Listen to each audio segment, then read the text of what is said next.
I'll be in just a sec.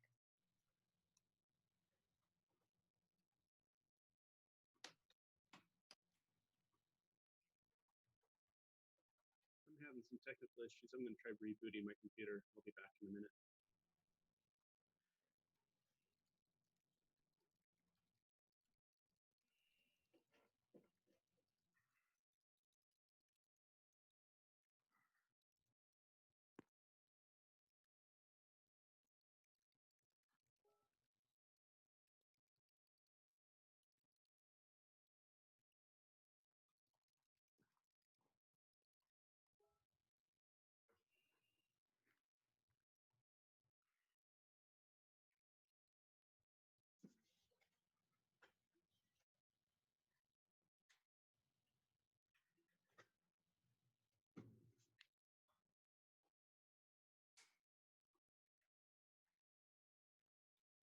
Hey, George.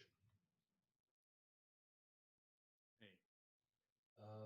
Before you start the meeting and everything, the chair notes that were emailed 25 minutes ago have the wrong notice. You want to grab that from the agenda. If I've already resent the chair notes with the correct wording, so Oh, you have? Okay. yeah, there's a newer email that says revised chair notes. So George, you can get it from there or from the agenda. Thank you, Elizabeth. Yeah, I have it already. This has the new updated I see it.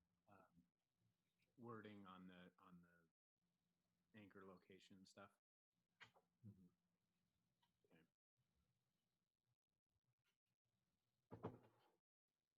I'm wondering what's the best way to have the school district introduce themselves rather than, I mean, would it be possible for me to turn it over to them to introduce themselves? Like I'm going to introduce the council, or do I just introduce You mean for the roll call or? You could just have the chair, have the school district chair do that. That's Jim Peterson. Okay. Pedersen.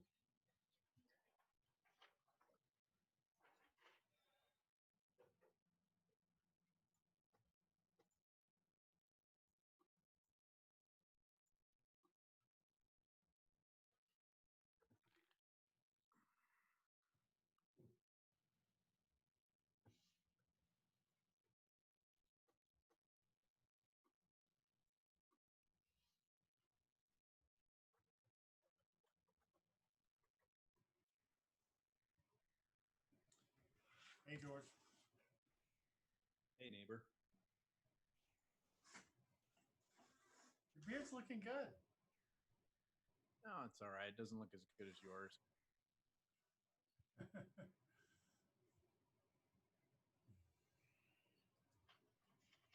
the problem is I have too many examples of really fine-looking beards around me, so I'm. The neighborhood's getting lousy with them.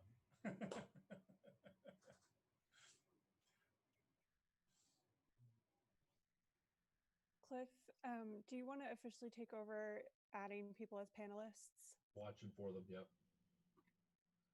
Here comes Jennifer.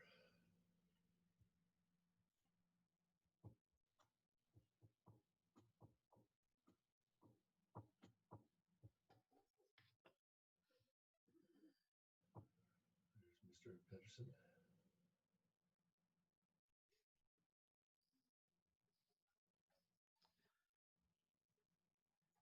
Are we expecting all 7 city council members? Shannon is going to call in. Oh, she's Shannon's here. already here. Yeah, I see her. George, the answer is I don't know. 1, 2, 3. I'm looking to see if anyone said that they can't make it on the calendar. Right. You do have a quorum already in council members. So it looks like you have a quorum in school board members.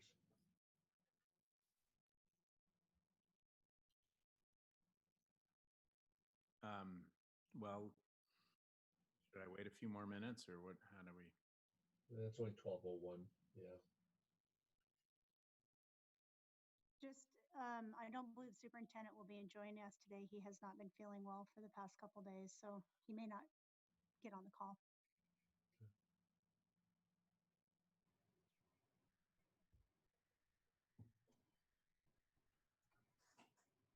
Before we start broadcasting, do the chair notes assign the prayer? Yeah. Okay. Dave Shipley.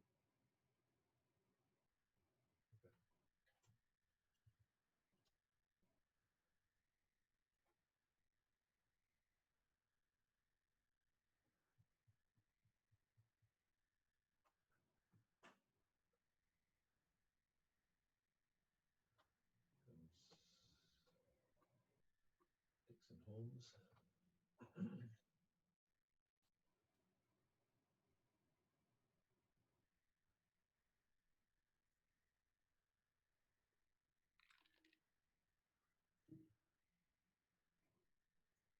Comes Wayne Parker.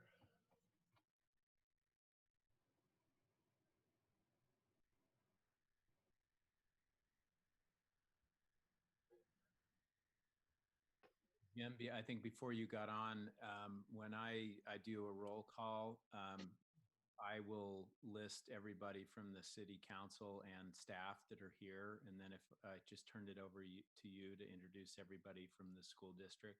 You bet, that'd be great. And I think the only one we're missing right now is Rebecca. Okay. We still seem to be missing 3 council members. I'm not sure if they'll be joining or not. Well, I recommend you go ahead and get started, and we'll promote anybody to panelists that arrives late. Okay. Brett, are we ready to start recording? All right, let's get started. Welcome, everybody. It's a pleasure to have with us the Provo School District. This is a joint meeting between the Provo Municipal Council and the Provo School District. It is 12:04 p.m. on Thursday, August 13th, 2020. The meeting will be conducted entirely via electronic means. On August 10th, 2020, in accordance with Utah Code 52-4-2074, I have determined that conducting meetings of the Municipal Council with an anchor location, such as the Municipal Council Chamber, presents a substantial risk to the health and safety of those who may be present here. These are the facts upon which I made this determination. Utah has been in a declared state of emergency due to novel coronavirus disease 2019, COVID-19, since March 6, 2020, a disease outbreak which the World Health Organization has characterized as a pandemic. The Centers for Disease Control and Prevention state that COVID-19 is easily spread from person to person between people who are in close contact with one another. The spread is through respiratory droplets when an infected person coughs, sneezes, or talks, and it may be spread by people who are non-symptomatic. Federal, state, and local authorities have recommended that individuals limit public gatherings, wear face masks, and follow social distancing guidelines. Notwithstanding that Utah generally and Utah County specifically have been moved to the low-risk yellow phase, reported COVID-19 cases in Provo continue to rise at a high rate, more than 100 cases per day as a 14-day average. Physical distancing measures will be difficult to set up and maintain in the Provo City Municipal Council chamber. This meeting will be available to the public for live broadcast and on-demand viewing at youtube.com/Provo City Council. And because it is being broadcast live on the web on the Provo City Council YouTube channel, where it will also be available for on-demand, remind participants to mute your microphone when not speaking so as to minimize the potential for background noises and conversations to be picked up, recorded, and broadcast for all to hear. I will begin by stating the names of our city council members and staff who are present, and then I will call on Jim Pedersen to state the names of those from the school district who are present. I am joined by fellow council members Dave Harding, Dave Shipley, Travis Hoban, Shannon Ellsworth, and we may or may not be joined later by Dave Sewell and Bill Fillmore, who are not presently with us in this meeting. I'm also joined by City Council staff, John Magnus, Elizabeth Vanderwerken, Karen Tapahi, and our Executive Director, Cliff Strachan, and also Wayne Parker, Chief Administrative Officer for the city, and Assistant Chief Administrative Officer, Dixon Holmes, Hannah Salzel, and I think that I got everyone who's here with us from the city staff and city council. And Jim, if you wouldn't mind stating the names of those who are present from the school district. Thank you, George. I'm Jim Pedersen, President of the Provo City School District Board of Education, and I am joined today by Melanie Hall, Board Vice President, McKay Jensen, Board Member, Jennifer Partridge, Board Member, Julie Rash, Board Member, Nate Bryson, Board Member, and I think I got everybody, Rebecca Nielsen, Board Member. We are also joined by Stephanie Bryant, the Provo City School District Business Administrator, and we excuse Superintendent Rattel today, as Stephanie indicated earlier, who has been feeling a little bit under the weather. So I think that's everyone that from the district, school district, that has joined us today. Thank you, George.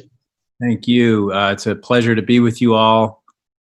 We appreciate the extraordinary circumstances under which you are operating and we are operating as a city council as well, and that this has created a lot of interesting and challenging problems for you and for us. And we're with you in solidarity and grateful to be meeting together, and look forward to a productive conversation together.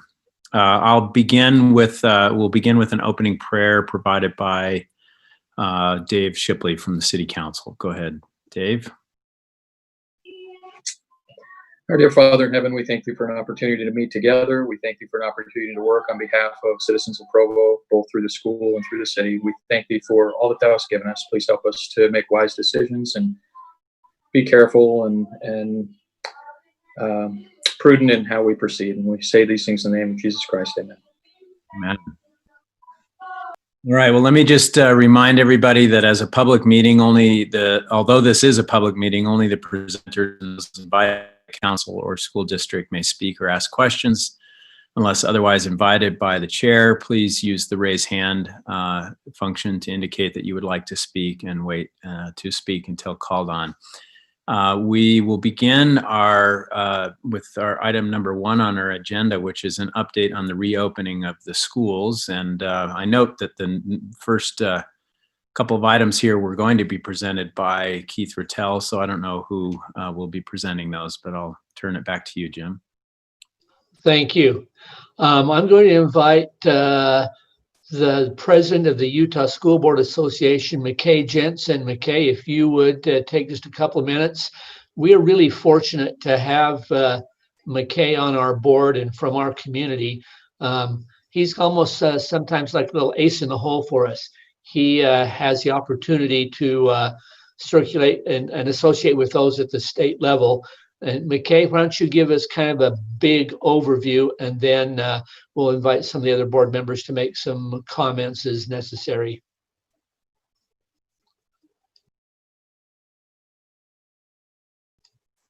McKay, if you'd unmute and. There we go. Thanks, Jim. I think that what I'll start out with is certainly everyone sees the news. The governor gave an extensive interview yesterday on KUTV that's still available to stream about some of the concerns statewide in school and some of the pressures. But I think it's important to note for Provo that on July 30th, the board passed what I thought was an important piece of a board resolution.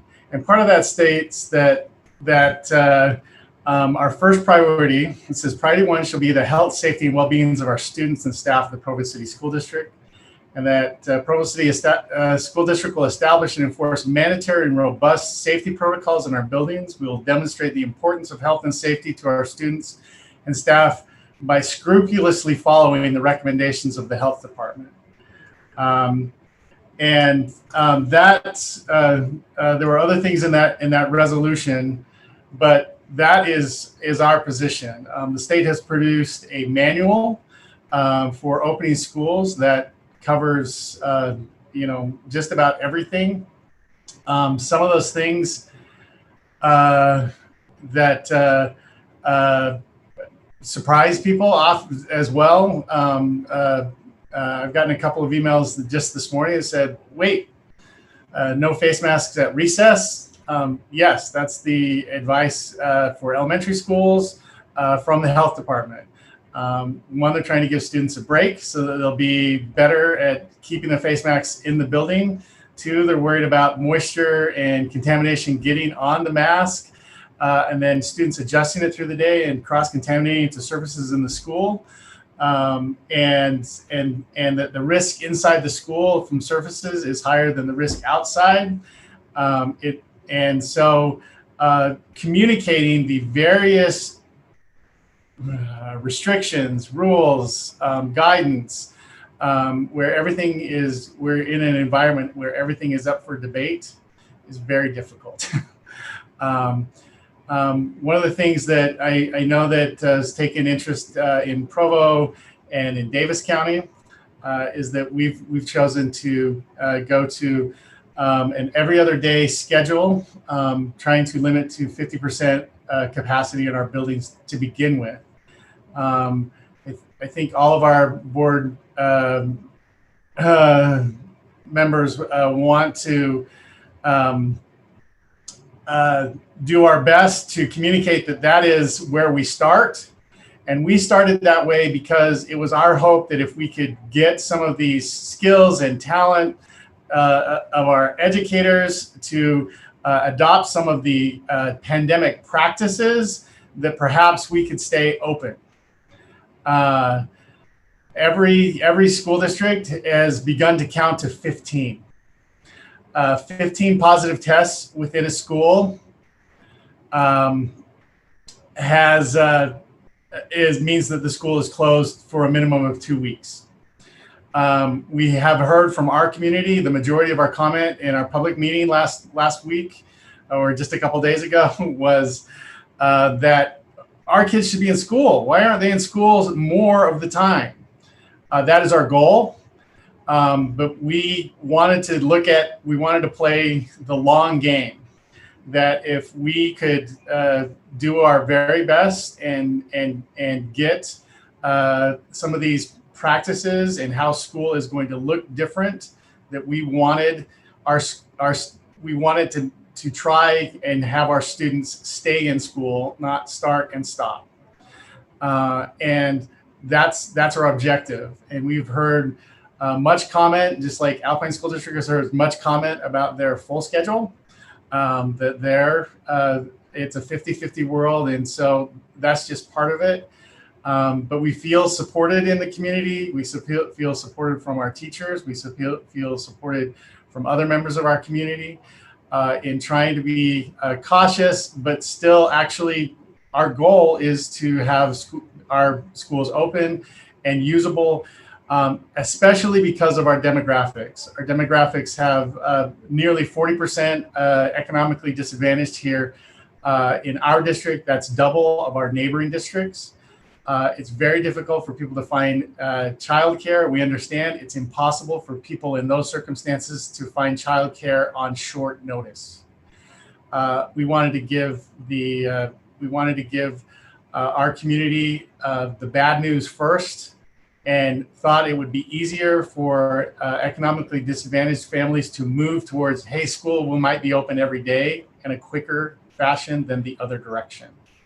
And so that's where we're beginning. Our safety committee meets weekly to evaluate the status of that, and when we can change to a 4-day schedule or a 5-day schedule. And that's generated the most conversation within our own community, and the most appreciation of our. I've received, we're also receiving a little bit of criticism from people that say you've caved to the teachers union. The teachers union in Provo School District is active with us in conversation, but they do not represent a majority of our teachers. Their timing of their wanting to delay did not coincide with any of our decisions. Our decisions were sort of made independently. Our teachers appreciate giving them some space and some room in their classroom. I've received personally from Heidi Matthews of the Utah Education Association some great pats on the back and congratulations, and all teachers suddenly want to work in Provo School District, she tells me. That might have to do with some of the other events that that happened in our meeting. But this is difficult. No country has attempted to do what we do. We hear the reports from Scandinavia and other places, but no country with the level of infection has started schools. So it's all new. I was in a meeting this morning concerning sports. There are 11 COVID outbreaks in schools without schools beginning throughout the state. 7 of those have to do with sports. Sports are important to our community and to many of our students. And so the governor was very interested about this with college football being suspended. How does this work for high school sports? And so that debate is ongoing. And things change and it's difficult for us to communicate. I was in the mayor's office yesterday with one of the mayor's constituents and appreciated that. I hope that each of the city councilmen will refer people to the school district and to the school board members with questions. We know it's hard and it's difficult and it's frightening, but we're doing our very best. But any chance we can to improve our communication, we want to do that, and we want to especially just work through the problem as a community. It was mentioned in our board meeting that the fire is in the community. It's not just in the schools, and the schools are taking some extraordinary things to get going. But really, if schools are to stay open, the virus needs to be contained in the community. And so we'll ask your help with that.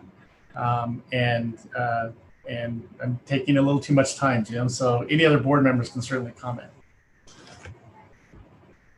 We've been joined also by Deputy Superintendent Jason Cox.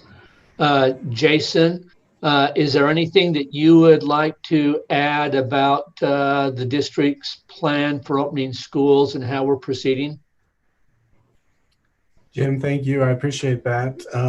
And I've been, as our HR director, been working with employees who have been transitioning back to work. So I apologize for being a little late. I was in one of those meetings prior to this. So, but, I do want to convey, as I've been around to visit with the school sites and visiting with teachers and faculties, a lot of people are both anxious and excited about the start of the school year. They want to be able to serve the kids of Provo, and they want to be able to, have the opportunity to have them back in their classes. I think we have found somewhat of a balance. Not everyone's happy, but with this opportunity to start partially, with students coming 50% of the time, 2 days a week, and moving through that in phases, depending on how the health of the community goes. And so, again, I appreciate it. Thanks for letting me join and be a part of this meeting. Jim, can I make a comment? You bet. Now any school board members who would like to make a comment, please do so. I just want to, I guess, offer some reassurance. McKay mentioned we're concerned about our highly impacted students. We have a high population of those students in our district, and there's been some concern expressed by other members of the community about those students in particular. And so I think we just want to reassure the council and in turn reassure our population that we're mindful of those students. We are taking some extra steps to make sure that they will still be getting fed, meals will still be provided for them. And we're working on making sure that they all have their internet access, getting access and hotspots available to those homes who don't currently have Wi-Fi. anyway, and I think other things as they come up, our administration is working hard to address those concerns. The board is very conscientious of those things that are happening. So I guess if there's other concerns that we haven't been made aware of yet, I'd, one, be surprised, and two, I think we're all open to hearing that if there's something we have missed. But I'm kind of proud of the work we've been doing and the extreme care we're taking for all of our students, particularly those that have been so highly impacted.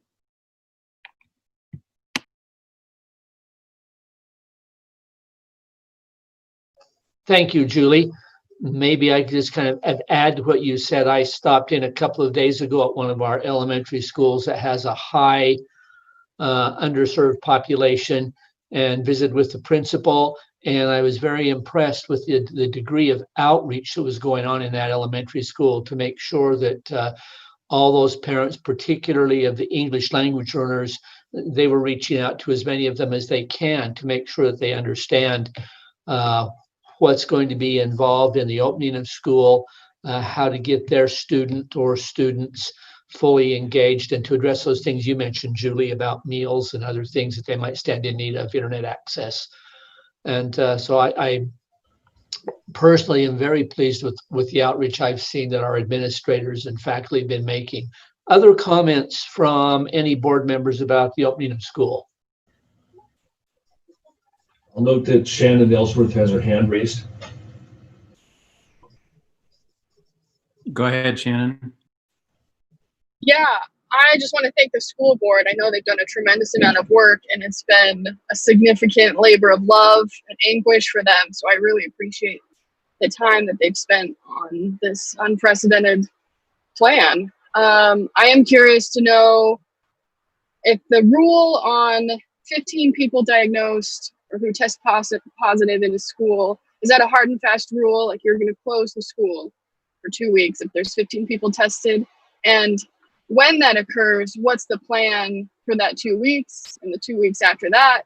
Where does the school go from there? Jason, would you like to address that? You bet, Jim. Thank you. Yes, it's a great question. We actually had this conversation this morning again in our safety committee as we were discussing with the health department kind of those guidelines to make sure we were all on the same page. What we've discovered is that we are going to consider each of these things as a case-by-case basis. So if we get to 15 students in a school, the conversation with the health department will be around some of the details as far as how many students in individual classes, different situations of where the student may or may not have contacted it or contacted students at school because of attendance, different things that would play as factors in that decision. So to answer the question, I think it'll be a case-by-case basis as we work very closely with them on a daily basis as to whether or not we close or not. Maybe if I could give like an example. So I'm going to read the exact guideline is 15 people tested positive across multiple settings. So in other words, perhaps say 15 people on the same football team might not close the school. But if I have 3 people on the football team, 3 people in another class, 3 people in another class, and adding up to 15, that's where we're getting, it's going to get closer to closing a school. So it's multiple settings and connected by time. So in other words, if we have an A-B section of school, meaning it's not just the football team, but it's people of the A cohort. And so there might be a time where we add up to more than 15 in a school, but we're all counting to 15 as far as where they're at, but context in all of this matters.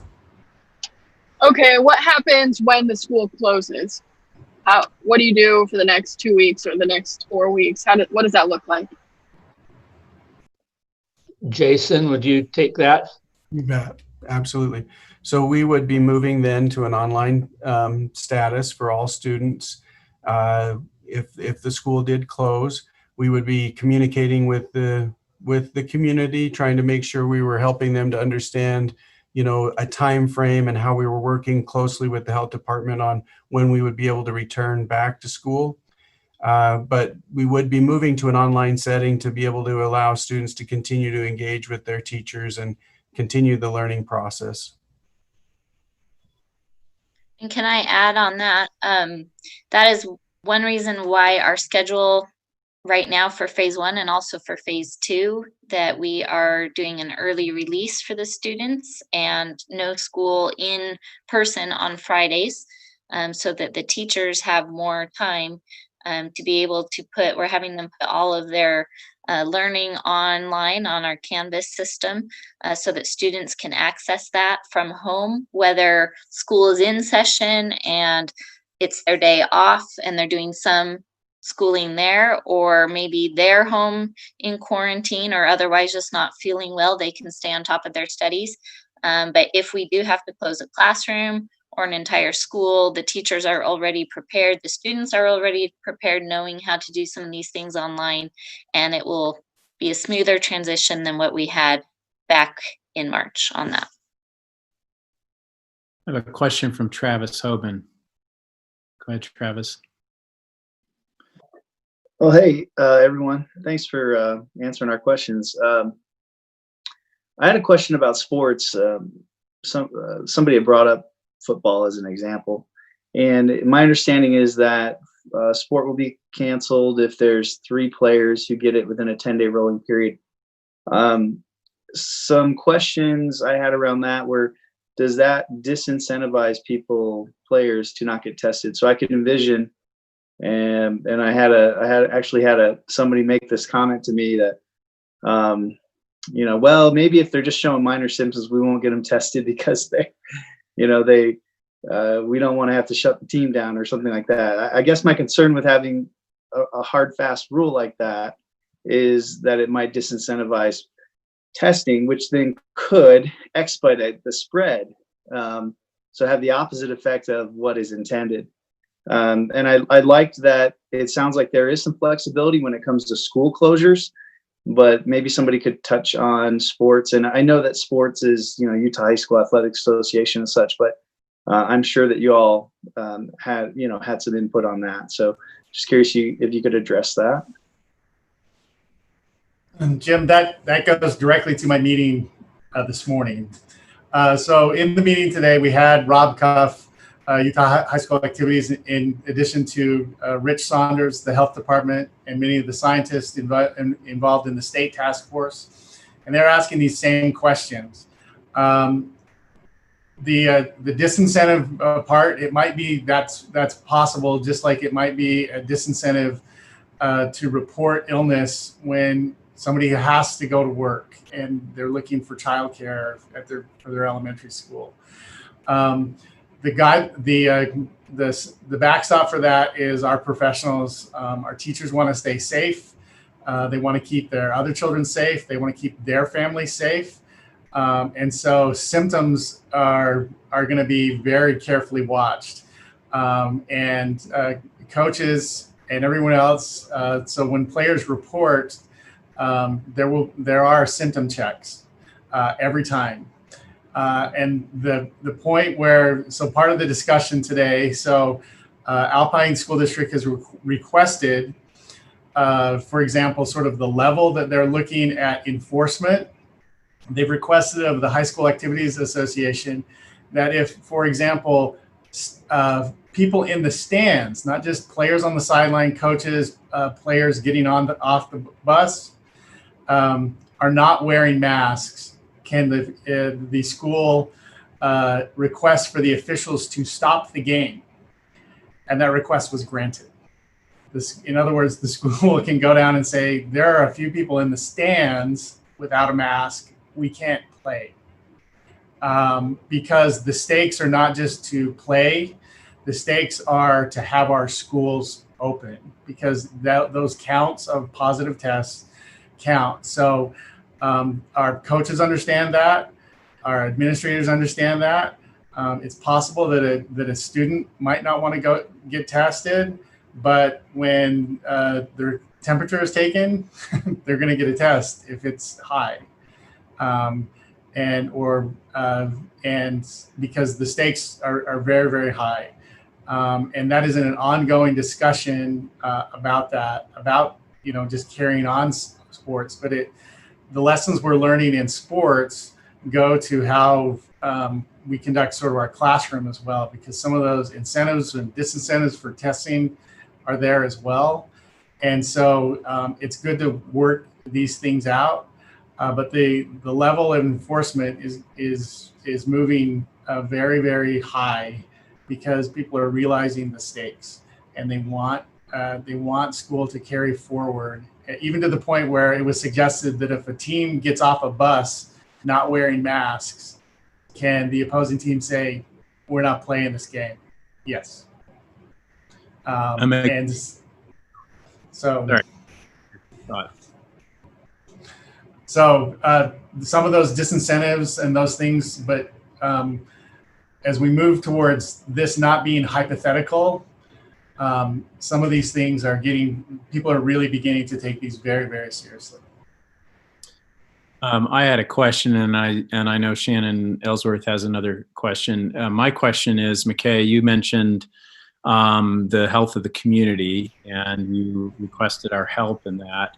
And you may not know the answer to these questions, but my question is in two parts. One is, what are your metrics of what would be the indicators of a healthy community in Provo generally for you that would be reassuring?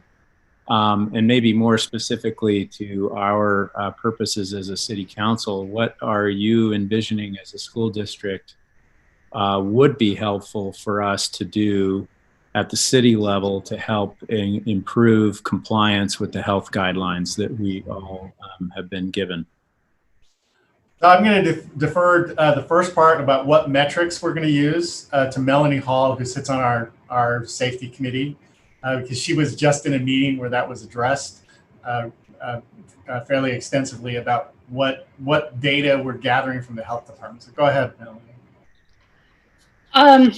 I can also refer back to Stephanie if she can help me, because I actually got a phone call right when we were discussing it from teachers at Rock Canyon. So I actually had to answer that phone call.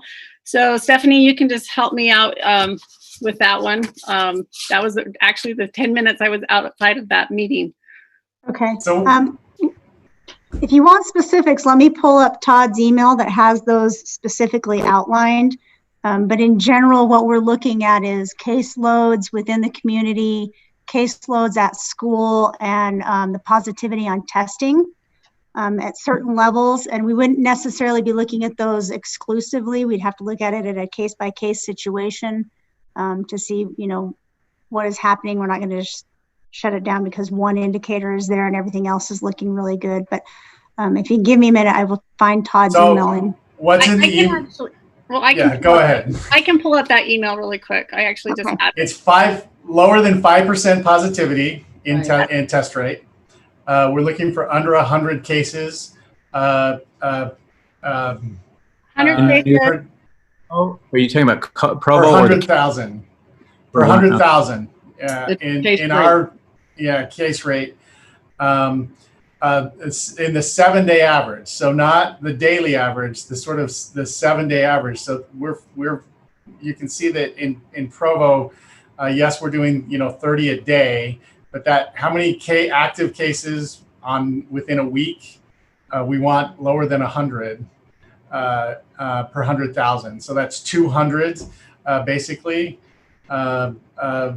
If you're doubling it for around Provo's population, and we actually do get data from 3 areas in Provo, and so it's not the county, it's Provo, and it's 3 specific areas in Provo that add up to fewer than 100, and but also cases within our schools might change that calculus a little bit. So we're adding this into the mix and trying to make the best decision. But those are the 3 areas that we're looking at. It's cases within our school, but below 5% positive test rate, which were 9, a little bit in Utah. In Provo, we're actually 10. But when we go in with the rest of the county, we're starting to get below 10. And then less than 100,000 cases, 100 active cases rolling average in the week per 100,000 residents. I think it's worth noting too, on what McKay said, it's the rates, but it's community spread, right? We want to make sure that it's not actively spreading, and those positive testing rates will determine that. The case rate will help determine that. And those recommendations aren't things that the board sat in a room and came up with. We're taking advice from the health department, and who has weighed in on this pretty extensively.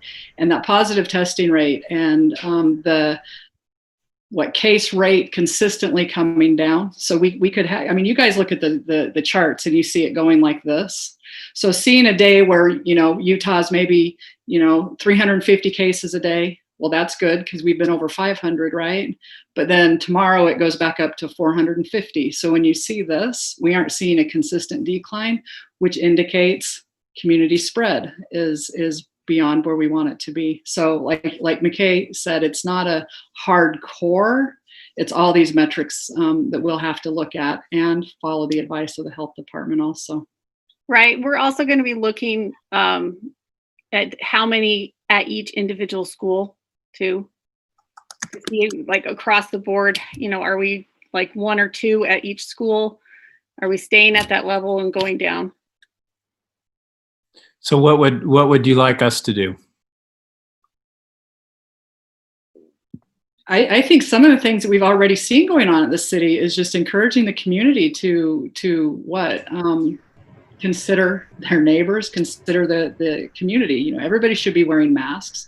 Everybody should be careful. Everybody should be trying to help out each other. So it doesn't have to be a fight at the football game to say we aren't playing because a bunch of our spectators aren't complying, I guess. So I think compliance with recommendations that are around us. This isn't coming from our district. It's not coming from the city council necessarily, but I think we all have a pretty good idea of how we as individuals should be behaving. And I have noticed efforts at the city, to really encourage that responsible behavior, I suppose.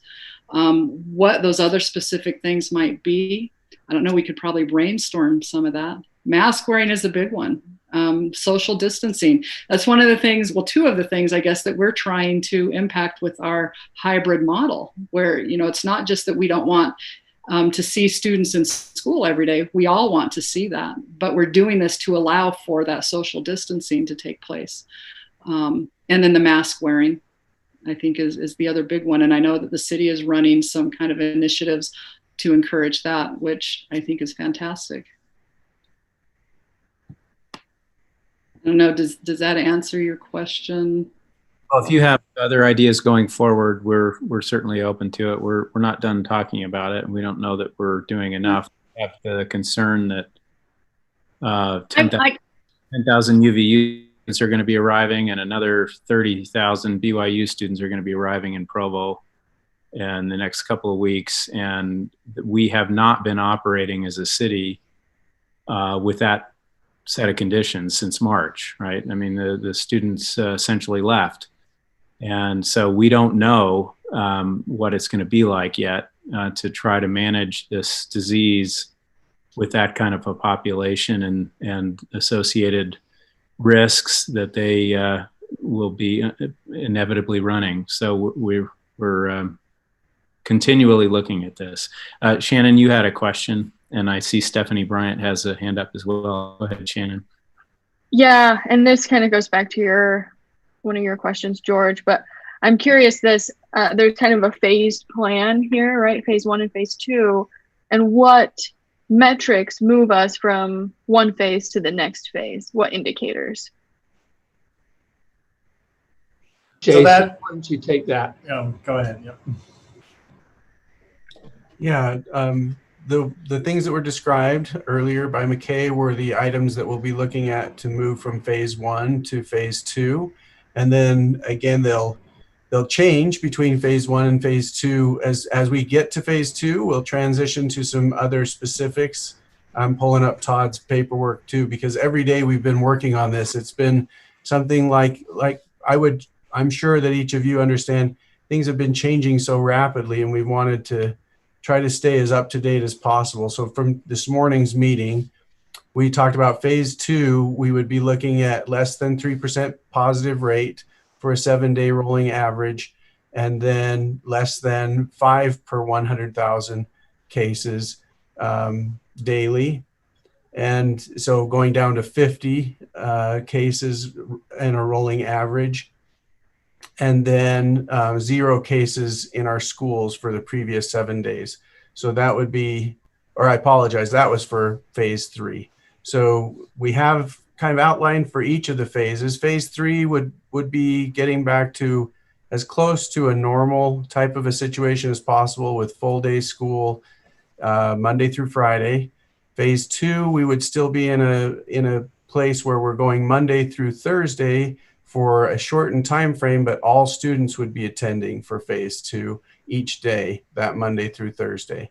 And phase 1 that we're starting our school year in, we have 50% of the students attending daily for the shortened time frame, the 4.5 hours of school each day in person. And I think this is something we always want to stress too, that we have 5 days of schooling going. So teachers are working 5 days a week. They're providing this instruction online when students aren't present, and they're making sure that they're supporting their students as they work through any concerns that they have through Canvas, which is the system that we've chosen to try to support families. We've gone to one system just to try to avoid any confusion that may be caused for families, because in the spring we heard that there were several systems and that caused some concern for families too. So all right, we have another item to turn to here. I don't see any more hands up. Sorry, yeah. can I ask another question? Go ahead, Melanie. Go. Okay. George, you were asking about, with all these new students coming into town, has the council considered at all doing a mask mandate across the board in Provo? We are intending to have a conversation about that on Tuesday at our work session, just to consider what options we have to try to encourage better compliance. Yeah, George, maybe just one comment to wind up this particular topic.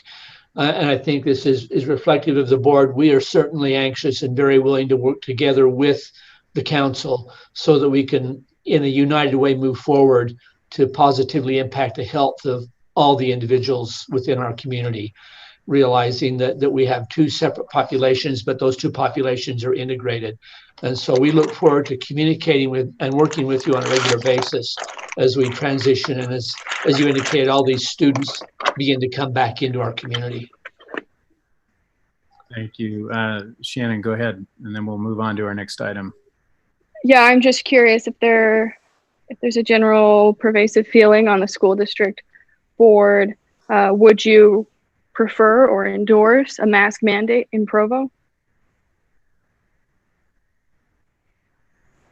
Any board members who have a feeling they would like to share? Go ahead, Nate. I have everyone mad at me about raising taxes and not getting their kids into school, so I don't want to touch that with a 10-foot pole. So that's it.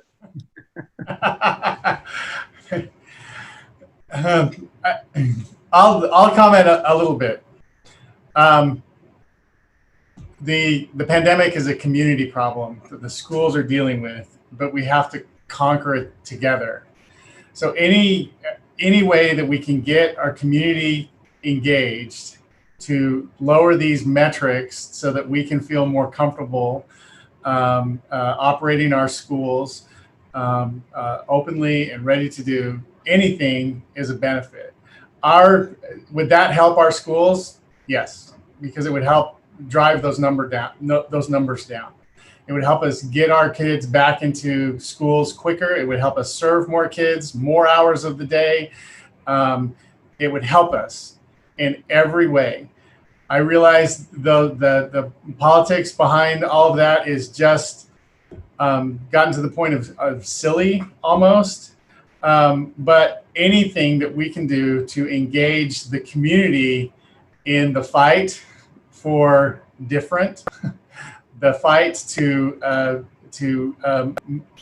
have our economy, and our schools are a big part of that, but our services.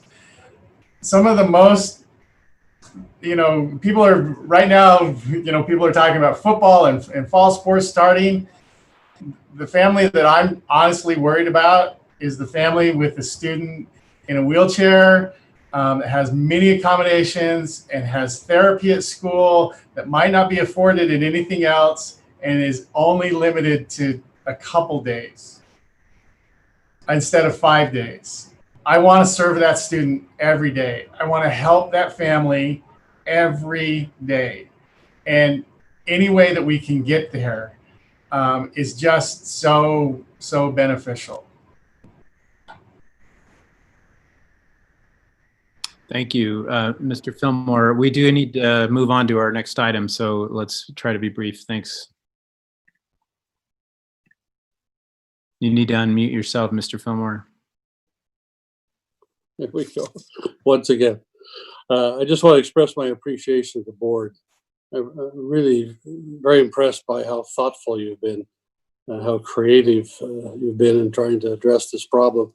And I appreciate the flexibility that you built into your plan. We just got to keep the schools open to the maximum extent. It's so critical to our community for so many reasons. The question I had in particular, maybe you addressed it earlier. I was in a meeting that got out late, so I may have missed the first few minutes. Concerned about the disadvantaged students. If maybe you've already answered this, but what are we doing if they have to stay at home? Where are we at with respect to their computer capacity? That is, their ability to do online learning. Jason, why don't you take that? You bet. It's a great question. So in the spring, when we moved to online instruction, we were working with providing a certain number of computers to families and those types of things. Because we knew that this was going to be continuing and having the difficulties, we're actually able to move one-to-one for all students having computer access. So every student will have a computer available to them. They will assign those. Sorry, go ahead. At their home?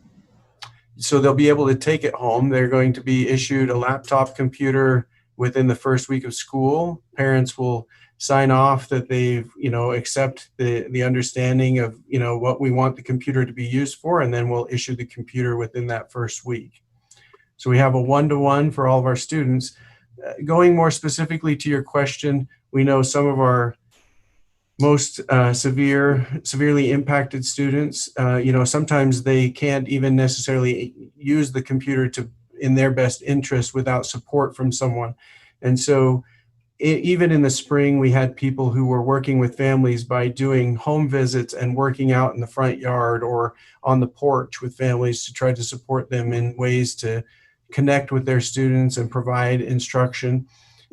We have a plan this year, even with the shortened schedule, to be able to continue those kinds of services where we're trying to go beyond even just the time frame that all students are being asked to be in school, where we can, in individual cases based on the IEP, we can serve students to a greater extent based on need. And we'll be working with parents and families on that. So we're very concerned about students who have those kinds of needs, and we want to be able to address those the best we can. Jason, that's a terrific answer. That's far more than I expected. Thank you. Thanks. All right, let's move on to our next item, which is an update on the upcoming bond for the school district. And I'll let you determine, Jim, who's going to present that. Okay, Stephanie, would you lead off on that for us? Sure, no problem. I'll just give a quick overview of what the bond is, how much it's for, what the use is going to be, and I'm sure the biggest question will be tax impact, so I'll go ahead and cover that. After our bond did not pass last fall, we continued to look at Timpview High School and the critical needs up there for the structural problems. We've worked with risk management very closely throughout the whole thing, as well as several engineering companies to keep an eye on that situation and the safety of the building. At this point, those engineers and risk management have determined that we can leave our students in that wing. However, it cannot be a long-term solution. We need to be moving forward with something. Sorry, my computer just clicked. I'll start video, but it's going to be Cheryl picture. Hello, everyone. We did determine that we need to do something with the school. Risk management won't continue to cover us on insurance, and it is in a critical stage. So at this point, we have decided to do a partial rebuild on Timpview High School. It will be an $80 million bond. It will replace the South Gym, which is actually in the process of being demolished, if it's not already done, and the academic wing. It will be on November's ballot for election. The impact of that bond on the average home, which at this point is about $317,000 in Provo, will be $70 a year. And the impact on a similar sized business of 317 is $128 a year. If the bond does not pass, then we will probably need to be able to go out and do a municipal building authority bond. The needs at Timpview are just that critical. We can't not do something. So our hands are kind of tied. We're hoping that the election is what passes and we can move forward with that. And Stephanie, the impact of the municipal authority bonds? Sure. A municipal authority bond has a little bit higher impact for a couple of reasons. It's higher interest rates. It comes from a different levy. The GO bond comes out of our debt levy, and you have offsetting debt that is falling off to offset the tax impact. A municipal building authority bond would have to be covered from our capital levy, which does not have that offset of debt falling off. And that impact would be, depending on the structure of those bonds, would be between 100 and 120 on a home, rather than the 70 on a GO bond, and between 183 and about 225 on a business. So it's a more expensive option. It's got more impact to the taxpayers, and we're really hoping that the taxpayers will support the November election bond. And Stephanie, we do have room in our capital levy to increase that, and so that type of bond is just a vote of the board. It doesn't go to the public, and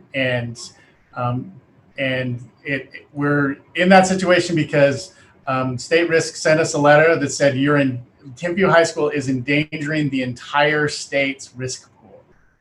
They were fearful that if an injury occurred at Timpview, that their payout would endanger the entire risk management system of the state. And they said, you have no option but to address this. And so thus, some things have begun. The demolition of the South Gym, us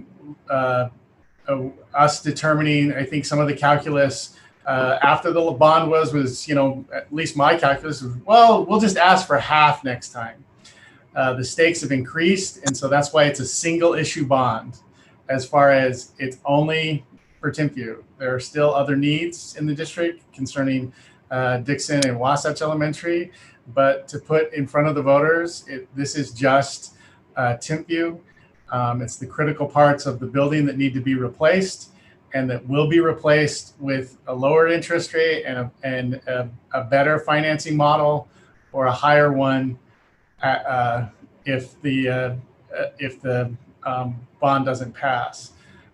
We would certainly ask the council to consider supporting the school district by resolution to help us to educate the public that an expense to the public is coming. And we have the choice of lowering that expense by voting for it, or just absorbing that expense by just saying, work it out. Working it out just means that a higher expense gets passed on to the same taxpayers. And so we'd certainly ask for your support in that. Fillmore has a question. I have a question for my former home teacher, Nate Bryson. Nate, you worked your head off last go around on this, and you kind of met a perfect storm, I thought, in terms of the political mood in the city. What do you want to do differently this time to guarantee the success of this lower bond? Well, I just think if we need to communicate to people that the alternative isn't do nothing. The alternative is we move kids into portables for $4.5 million a year. And then when they decide that they want to pay for it, we pay the $5.5 million or whatever it ends up being. I mean that's the choice that they have. There's no free choice. The kids are either going into portables or we're starting and we already started construction. So that was our choice. That needs to be communicated.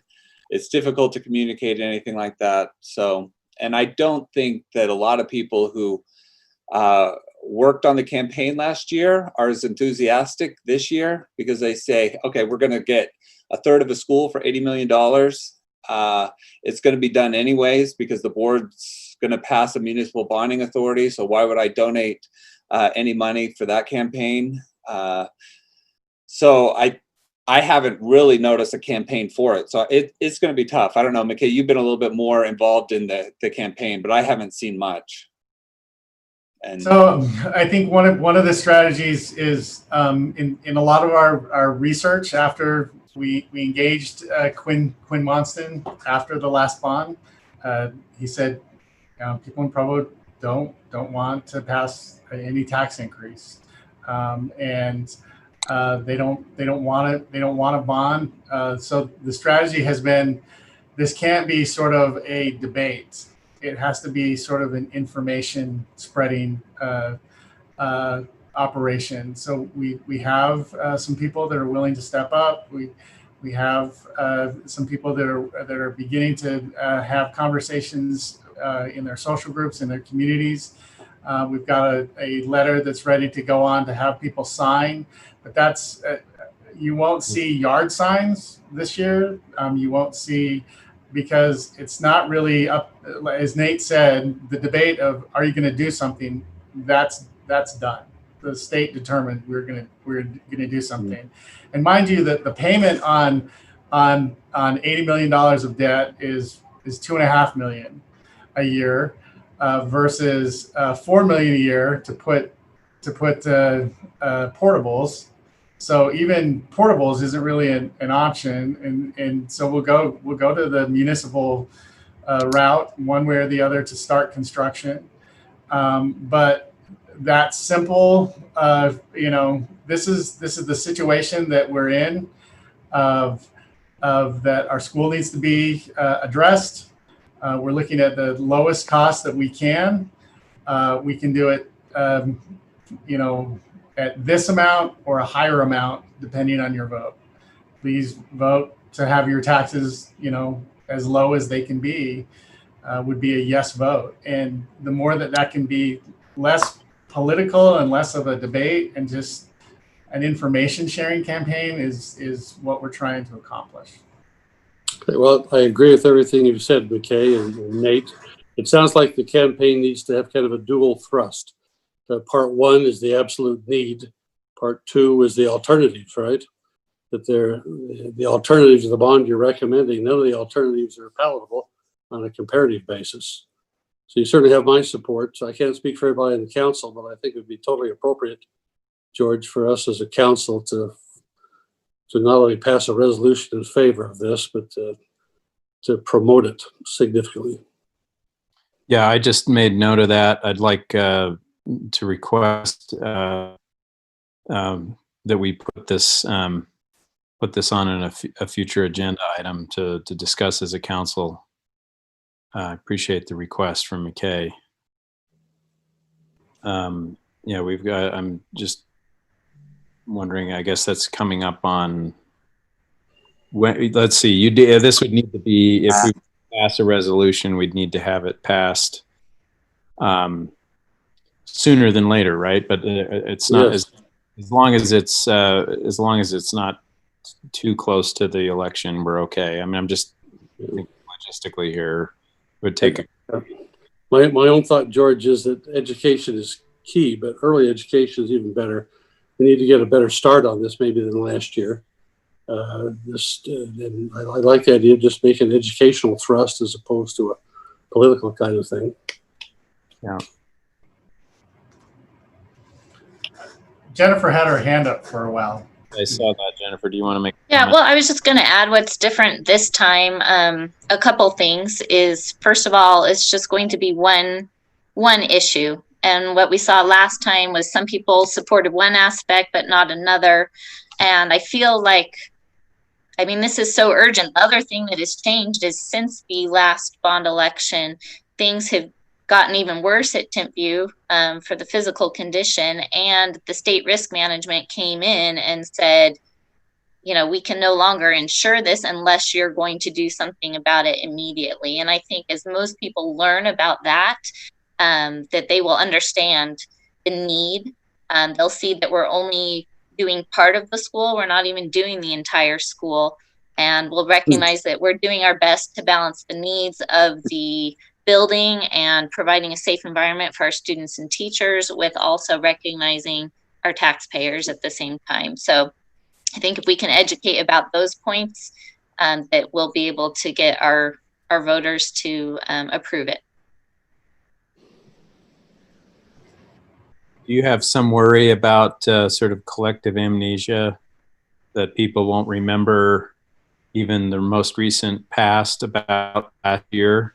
They're not informed. They don't realize that this is a result of last year's bond that didn't pass, and that and I don't want to I don't want to rub it in people's faces to say, look, you turned this down last year and now it's more expensive, and so on. That doesn't seem like the most effective strategy, but I do think it would be vital for people to realize some of the background history on this in case they've forgotten it already. Well, certainly the fact that if we wait another year or two, it's going to be even more expensive. Yeah. I don't think that we don't want to punish our public. They $240 million was a lot. We understood that was a lot. It was a lot to ask. It was a lot to understand. There were other aspects of the bond as well that needed broader support. And my mind is not to punish. I want to inform them of what is coming up. Another issue that is likely to inform. I don't know if they'll remember all the way back a year, but they're likely to remember this week. And another factor that will play into that is in our last board meeting. Something that we had been planning to do for our school teachers is Provo School District pays the lowest amount for teachers of any district on the Wasatch Front. We're in proximity. All of our teachers do not live in our district, and they see higher benefits, greater pay, closer commutes in some cases of where they live. It's difficult for us. We lead the state in mobility, meaning that our teachers stay with us the shortest amount of time before moving on to somewhere else. And we had to address our teacher salary. So as part of that, we had a truth in taxation hearing this week. We found $1.5 million in our budget to contribute to teacher salary, but we raised our local levy $2.5 million. That's already a tax increase that's coming from the school district, and so this will be in addition. But we couldn't wait. That raises our beginning teacher salaries to $45,000. You'll notice that most of the school districts in the news have been at 50. It does represent a significant pay increase to our teachers, and that we could raise our teachers 10% and still be behind our other districts says something about how far we're behind. And we wanted to do that. And so that is one thing that we should be honest that coming out of that research from Quinn Monson, it said that the public was more interested in paying our teachers than addressing facilities. So we wanted to do that. They also said that they trusted the city council more than they trusted the school board. Honestly, that was one of their findings. And so we do need your help in just sort of educating how education plays into our community and how we value it or not. And so we do need your help and support, and we're still cutting very close to the bone in our plans. And like, we raised our teacher salary and we're still last. So keep that in mind. We're not being crazy. We're just doing our very best and trying to protect our taxpayers as well, and doing some of the things that we found ourselves in a crisis to do. So I'm instructed by Cliff that we can move as a council in this meeting to direct that a resolution be placed on the September 1st meeting agenda. If I got the wording on that correct, Cliff. So I would call for that motion from someone on the council. So moved. Okay, so what you want is a resolution of support for the school district bond to be placed on the agenda September 1 meeting. In that case, we would draft up a resolution of support and put it on the evening meeting of September 1. Okay. So, Mr. Fillmore, is that your resolution or your move? It is. Yeah, I so move. Okay. I'll second that. Mr. Harding seconds that. Let's call for a vote on, or any discussion on that motion. Should we discuss this at length? This seems pretty quick. Will it be on multiple agendas where we will discuss it? We could put it on the agenda for the work meeting if you wanted to discuss it there, or we could. It's not too late for us to add it to the work meeting on Tuesday, but it's a little tight timing for that. In any case, the resolution would just be a resolution of support, and not really get into the it comes down to, are you willing to support the bond or not support the bond? Any other details in there are kind of limited. Yeah, I just remember conversations about, I don't know if it was a resolution or if it was a letter about Tier 3 gas. And it seems like we talked about that at least once in a work meeting. That was a resolution. Yeah, Mr. Harding? I would support putting it on the work meeting as well, just to give us a chance to talk through it. I think the motion that has been made, directs staff to create the resolution, and then we obviously would have time to debate what that drafted resolution says before we pass it in the evening meeting. But I'm happy to support a discussion in the work meeting as well. So you're proposing for the September 1 work meeting, not this Tuesday? That would be my preference, but it's not a strong preference. Is that okay with you, Bill? Yes. Okay. Any concerns about that from the rest of the council if we put it on the work session agenda on September 1st to be voted on that evening? All right, seeing no further discussion, then I'll call for a vote on the motion. I will call first on Mr. Harding. Yes. Mr. Fillmore. Yes. Ms. Ellsworth. Yes. Mr. Hoban. Yes. Mr. Shipley. Yes. And I will also vote yes. So the voting is unanimous with, who's missing? Missing somebody? Mr. Sewell. Dave Sewell. I knew we were missing somebody with Mr. Sewell absent. Okay. All right. Anyway, sorry. I just thought I'd quickly take care of that right now while we have everyone together. Mr. Hanley, I don't know who could answer this, but I wonder what the administration and or the mayor's position is on some of these issues. I think it'd be great to coordinate with the administration and create a cohesive strategy throughout the city. Comment on that, Wayne or Isaac? Yeah, I don't believe it's been talked about by the administrative team, but we'll certainly raise that in our meeting first of next week. Thank you. All right. Any other discussion of the bond issue from the district or from the council? George, I would just like to say thank you. I appreciate the district, the municipal council stepping forward and looking at preparing a resolution of support. Your support will be very important as we move forward with this. So thank you for being proactive in that.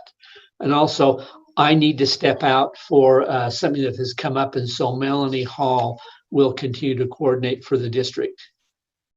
All right. Thank you very much. We appreciate your service. So we had we have an additional few minutes here if we want to take it to discuss any other topics of mutual interest. So maybe I'll just ask first, if you have any issues or questions you'd like to pose to us as a council that we haven't.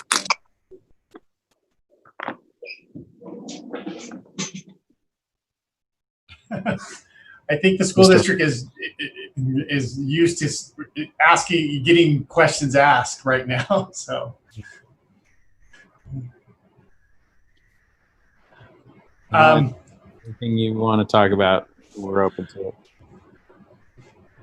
One thing that maybe from a district perspective and some of the work that I'm engaged in the state is,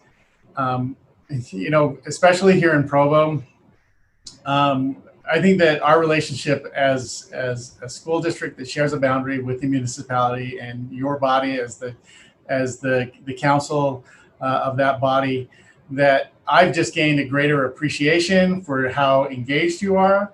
I think it's wonderful that our community trusts you more than us. Certainly the school board wants to engender additional trust, but we certainly don't want to tear down trust in you.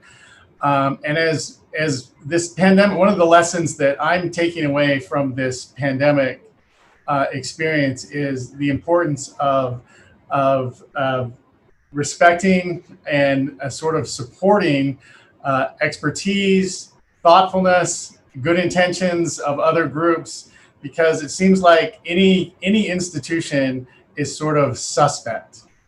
And that suspect nature of the institution is actually harming our response to the pandemic. It's harming our response and some of the things that we do. And so I, for one, am committed to building up, people's trust in the city council, in the mayor's office, in the county government, everywhere we can do. And yes, sometimes we are disagreeing, but sort of elevating that conversation, I think, is just going to be so important. And so our relationship, I think that you can count on the school district to value the relationship that we have with the city and to support you wherever we can.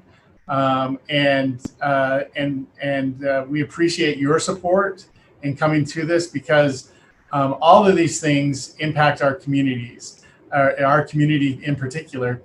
And doing that together means that we can progress together in so much more. And so I certainly want to congratulate you in the way that you continue to engage the public on the various issues that you have. I hope that you can approach the school district and ask for our support, and that we'll be more willing to come to you and ask for your support just in ideas of how things should go. Because the more we can burnish the reputation of each other as we make these decisions, and stand together, because everything has just gotten so hard. Everything to build a new municipal building center, that was hard. Passed, very few votes. To build a new school is hard. We're going to have to stand together. We're going to have to work together, and I hope that we can just do that as best we can.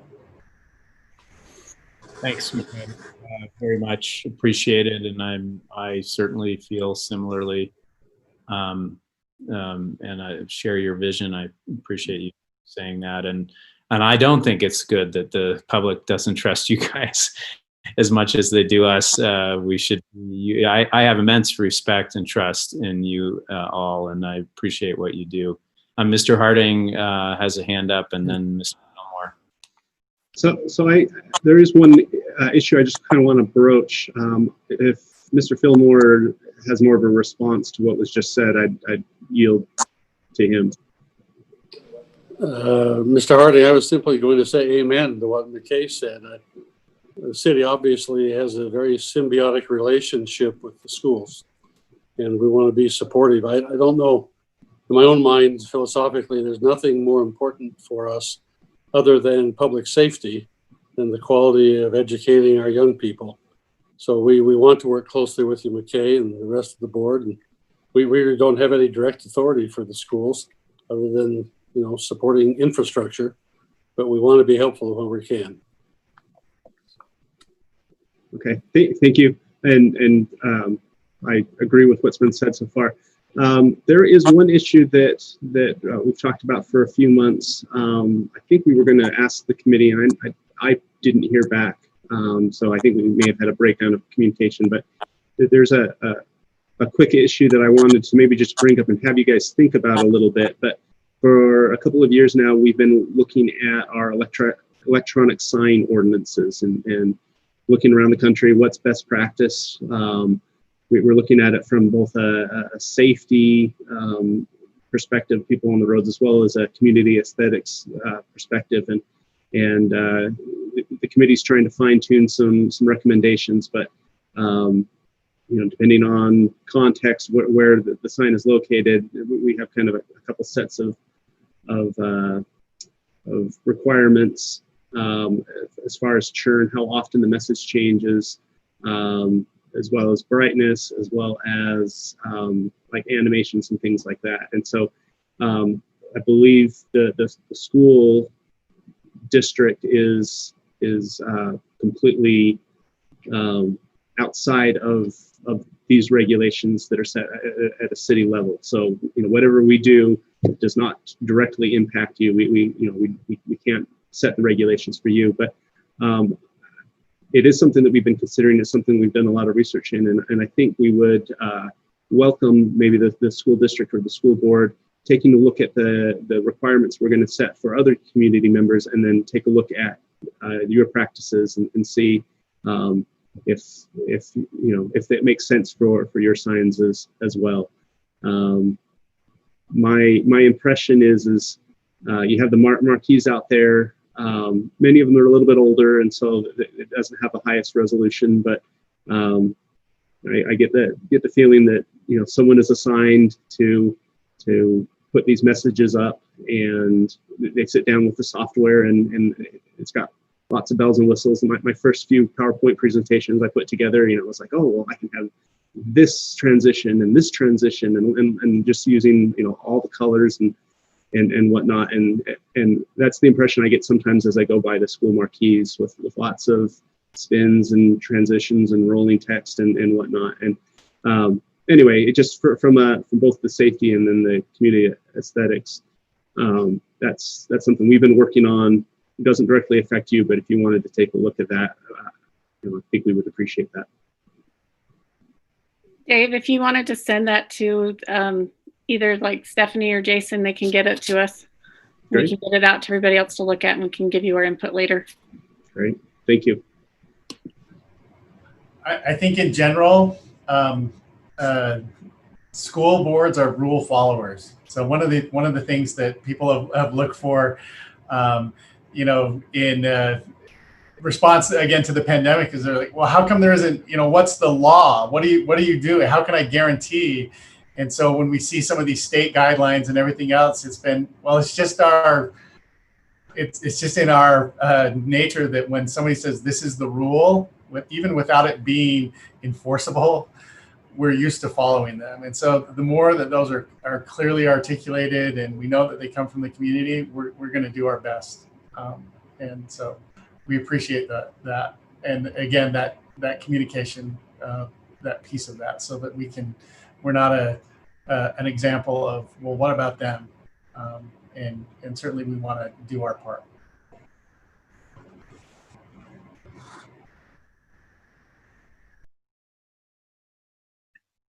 All right, thank you. Any other issues that either the council or the board, school district would like to raise?